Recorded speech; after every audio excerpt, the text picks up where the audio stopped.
രമേഷ് പിഷാരടി ചേരുന്നു. നിയുക്ത MLA പാലക്കാട് നിന്ന് ജയിച്ച് അങ്ങോട്ട് വരികയാണ്. എസ് വിനേഷ് കുമാറിനൊപ്പമാണ് ചേരുന്നത്. വിനേഷ്, എന്തൊക്കെയാണ് രമേഷ് പിഷാരടിയുടെ സാമാജിക സ്വപ്നങ്ങൾ? ഗുഡ് മോർണിംഗ്, എല്ലാവിധ ആശംസകളും പറഞ്ഞേക്കണേ.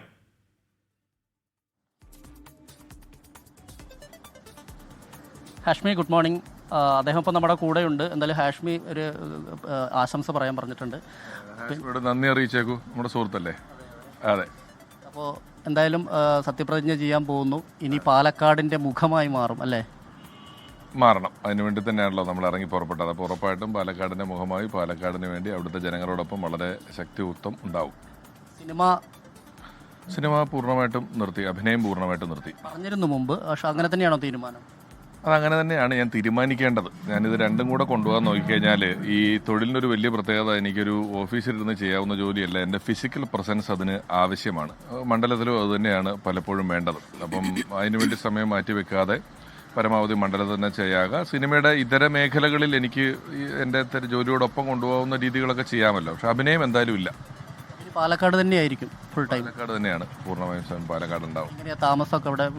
അവിടെ വീട് വാടകയ്ക്ക് എടുത്തിട്ടുണ്ട്. ഓഫീസ് ഇപ്പോൾ ചെന്നാൽ ഉടനെ തുടങ്ങും. എന്നിട്ട് ഓഫീസ് എവിടെയാ? പാലക്കാട് ഓഫീസ് 2-3 കണ്ടുവച്ചിട്ടുണ്ട്. അതിലൊന്ന് കൺഫേം ആക്കാനുണ്ട്. ചെന്ന ഉടനെ തന്നെ അതിൻ്റെ കാര്യങ്ങളിലേക്ക് കിടക്കും. അവിടെ എത്തിയപ്പോൾ തന്നെ ഒരു വിജയസാധ്യത കണക്ക് കൂട്ടിയിരുന്നോ? കാരണം അവിടെ BJPക്ക് വലിയ സ്വാധീനമുള്ളൊരു സ്ഥലമാണ്. ശോഭാ സുരേന്ദ്രനെ പോലെ ഒരു സ്ഥാനാർത്ഥിയൊക്കെ എത്തിയതാണ്. നമുക്ക് ഈ ഒരു ഇലക്ഷൻ എന്ന് പറയുന്നത് എല്ലാ പ്രഡിക്ഷനും തെറ്റിച്ചിട്ടുള്ള ഒരു ഇലക്ഷനായിരുന്നു. ഇതിൻ്റെ റിസൾട്ടുകൾ എന്ന് പറയുന്നത് ജനങ്ങളുടെ, നമ്മുടെ ഭാഗത്തുനിന്ന് ഇപ്പോൾ സൈശേരനൊക്കെ പറഞ്ഞ പോലെ തന്നെയാണ് സംഭവിച്ചെങ്കിലും ജനങ്ങൾ വിചാരിച്ചിരുന്ന പല കോട്ടകളുമൊക്കെ തകർന്നത് നമ്മൾ കണ്ടിട്ടുണ്ടായിരുന്നു. ആ ഒരു സാഹചര്യത്തിൽ നമുക്ക് ഒരു കോൺഫിഡൻസ് ഉണ്ടെങ്കിൽ ഞാൻ ഒന്നിനെയും അങ്ങനെ ചെറുതായി കണ്ടിരുന്നില്ല. അതൊരു ഇലക്ഷനാണെന്നും അതിന് വളരെ കൃത്യമായി നമ്മുടെ ഹാർഡ് വർക്ക് ആവശ്യമുണ്ടെന്ന് പറഞ്ഞുകൊണ്ട് രാവിലെ 4 മണി മുതൽ ഏതാണ്ട് രാത്രി 2 മണി വരെ ഈ കഴിഞ്ഞ 23 ദിവസവും നന്നായിട്ട് ഹാർഡ് വർക്ക് ചെയ്തിട്ടുണ്ട്. അപ്പം എല്ലാ പരമാവധി കാണാവുന്നത്രയും ജനങ്ങളെ കണ്ടിട്ടുണ്ട്, അവരെ കേട്ടിട്ടുണ്ട്, അവരോട് സംസാരിച്ചിട്ടുണ്ട്.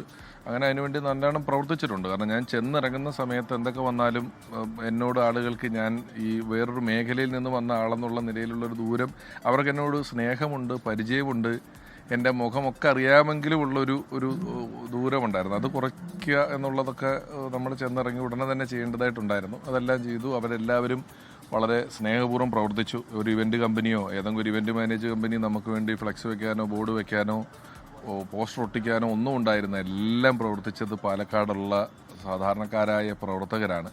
അവർ വളരെ ശക്തിയുക്തം കൂടെ ഉണ്ടായിരുന്നത് കൂടെ കൊണ്ടാണ് ഇങ്ങനെ ഒരു വിജയം ഉണ്ടായത്. ഷാഫി പറമ്പിൽ ജയിച്ച സ്ഥലമാണ്.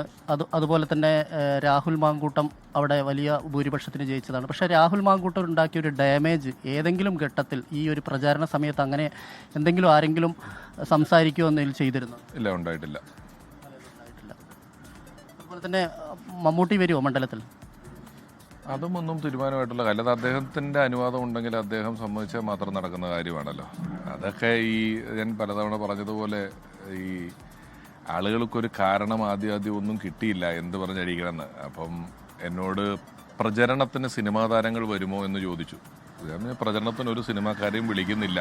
അപ്പോൾ പ്രചരണശേഷം വരുമോ നമുക്ക് ശ്രമിക്കാമെന്ന് പറഞ്ഞതെടുത്ത് അവരൊരു ആയുധമാക്കി ഉപയോഗിച്ചെന്നുള്ളൂ. ഇനി അത് ആയുധമാക്കി ഉപയോഗിച്ചാലും കുഴപ്പമൊന്നുമില്ല, സാധിക്കുമെങ്കിൽ ചെയ്യാം, എന്താ കുഴപ്പം. പാലക്കാട്ടുകാർ പൊതുവെ സിനിമയെയും സിനിമാക്കാരെയും എല്ലാം നെഞ്ചേറ്റുന്ന ഒരു വിഭാഗം കൂടിയാണ്. അവിടുത്തെ ആളുകൾ അങ്ങനെയാണ്. സിനിമക്കാരോട് എപ്പോഴും വലിയ സ്നേഹം കാണിക്കുന്ന ആളുകളാണ്. കാണുന്ന കാര്യത്തിലാണ് അത്. സിനിമ കാണുകയും സിനിമ കാണുന്ന സമയത്തുമാണല്ലോ അത് ചെയ്യുക. സിനിമക്കാരനാണ് എന്ന കാരണം കൊണ്ട് മറ്റൊരിടത്തൊരു പരിഗണന കിട്ടില്ലല്ലോ. അപ്പോൾ സിനിമക്കാരനാണെന്ന് പറഞ്ഞ് പാലക്കാടുള്ള എന്തെങ്കിലും നമുക്ക് ഫ്രീ കിട്ടും, അങ്ങനെയല്ല. നമ്മൾ ചെയ്യേണ്ട ജോലികൾ കൃത്യമായി ചെയ്യണം, നമ്മുടെ ചെയ്യേണ്ട ഉത്തരവാദിത്തങ്ങൾ കൃത്യമായിട്ട് ചെയ്യേണ്ടതായിട്ടുണ്ട്. അപ്പോൾ അതുകൊണ്ട്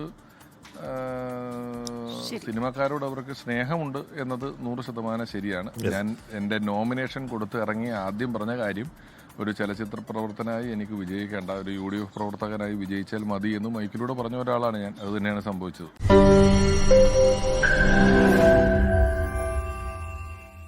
ലോകത്തെവിടെയായാലും ഏത് സമയത്തും 24 വാർത്തകളും ഓഗ്മെന്റഡ് റിയാലിറ്റി പാക്കേജുകളും എക്സ്പ്ലെയിനറുകളും വിശദമായി കാണാൻ ഞങ്ങളുടെ YouTube ചാനൽ നിങ്ങൾക്ക് സബ്സ്ക്രൈബ് ചെയ്യാം.